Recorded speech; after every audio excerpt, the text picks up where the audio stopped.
Good day to you, sir, madam. I'm Jilen Masangkay Donggon. I'm 35 years old and I'm Filipino. I'm married. I'm graduate at a secondary and I'm work as a domestic helper here in the Philippines and Abu Dhabi, UAE.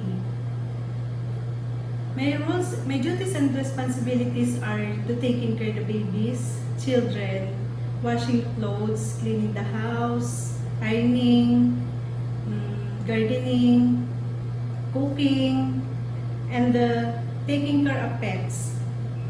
I love taking care of baby, and I give her foods, milk, vitamins every day, change the clothes, sanitary, and I'm willing to learn how to cook Chinese food. So, Sir, Madam, I'm honest, loyal, patient, and hardworking. Please choose me as your domestic helper, and I'm promise to you, I'm finished my 2 years contract. Thank you.